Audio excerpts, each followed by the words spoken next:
Welcome, ladies and gentlemen, to a skunk episode. The damn thing's back. Mm, What the hell's he doing here? well, Middle of winter. the first year we were Trying to here, freeze to death? the first year we were here, there was this neighborhood skunk. Every night, every night. I don't mean once a month he didn't spray. I mean every night. Simba was pissing him off. Yeah, he would spray. And I was smelling something. I didn't say anything. And then my wife said, "Is that a skunk?" And I'm like, "Oh my gosh, that's what it is." The thing is, if it's the same skunk, he's friendly.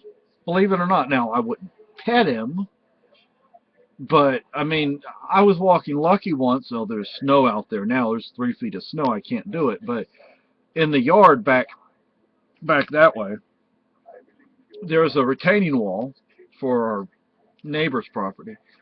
And I was walking Lucky, and it was at night. So, it was dark. We live in the country. There aren't a lot of lights out here. And I'm like a foot away from this skunk, and he didn't turn his tail toward me, didn't turn his rear end toward me, but he put it up, but it was toward the retaining wall, so he was just letting me know, like, leave me alone. Yeah, just stay away. And but a lot of skunks, well, that's not what they would do. They'd actually spray if you were that close to them.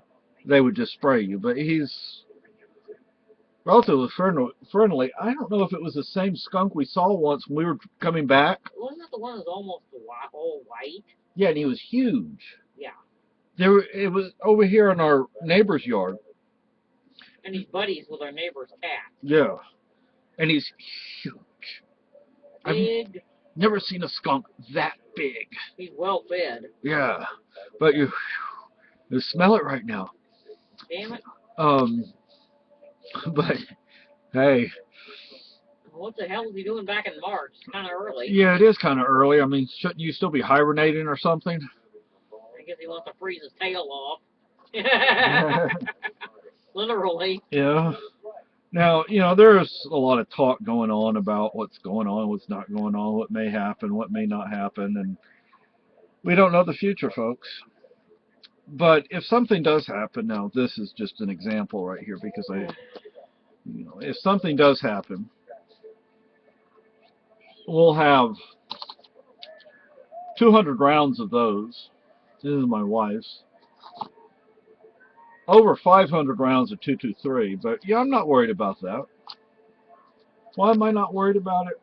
Simple. If you police, soldiers, Marines, airmen, whatever, sailors, you want to decide to come and take what you don't have a right to take, or mess with folks when you don't have a right or a reason to mess with them, shoot your damn ass. And I'll take your ammunition, and I'll take your gun too. And I'll take your head too. So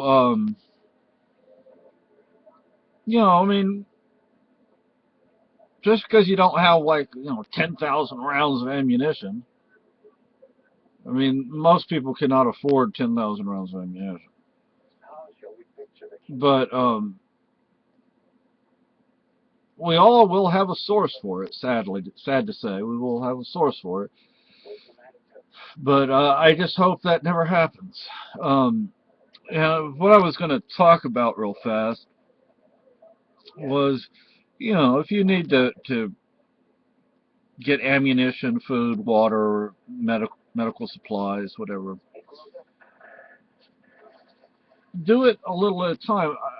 I don't even know where it is right now, but we have a booklet. It's not really a book. Excuse me, titled Poverty Prepping. The author, she says, like, $20 a month.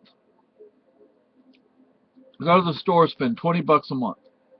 Most people can afford $20 a month. So you go to the store, you spend $20 a month. Every month you do that. You can actually get a lot of food. I mean, you buy, if you buy the canned, like, ravioli or spaghetti or whatever, I mean, it may not be very good, but it's going to fill you up. And you can buy that for less than $1, depending on where you go and what you buy. Beans. and more You beans. starved yourself to death, but Yeah. But there's Socks right there. She started her first period. I think she's kind of freaked out by it. I think she's scared. She doesn't understand it. But her mama's going through it right now too. And so far, she's not real bad about it. Hey, Socks, am I talking about you? But yes, don't be talking about my private stuff. yeah, I don't know what you're talking about. Yeah. But it actually, well, she's not over there now. But Maggie's been on my wife's Quite the nag. legs or lap. So For the last today and yesterday. yeah. Leave me alone, cat. So She's not usually a lap cat. you know, so Not her normal speed. yeah. So oh, here she is, right here. Speak of the Little devil.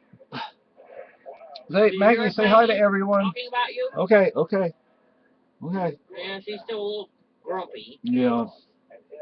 And she becomes a woman's cat when this is going on. Well, this is the first time she's done that, Yeah. too. What? Yeah, she's all upset and probably doesn't feel good. Okay, another thing I want to talk about. Somebody friended me on Facebook. My family's from County Kerry.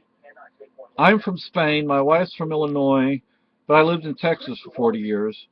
But my wife is from Illinois. I mean, she was born and raised there. I am from. I'm not. I mean, it's easy to say I'm from Spain, but it's not like I really grew up in one place because I was going from place to place to place. I mean, the first 8 years of my life, I lived in 5 countries. Well, 4 countries. One country I lived in twice. So, and then in one 5-year period, I lived in 4 different houses, 2 off base, 2 on base. It's easy to say. I mean, it would be easy to say I would like to just stay here and never have to move again, but we don't have enough space. If we had enough space, maybe I would say that, but we just don't have space here. But anyway, so yeah, my dad's family is from County Kerry. They're O'Connors. There was Jeremiah O'Connor. There was, I think, Richard O'Connor. And Seamus and James which is one and the same thing, traditional name in the family.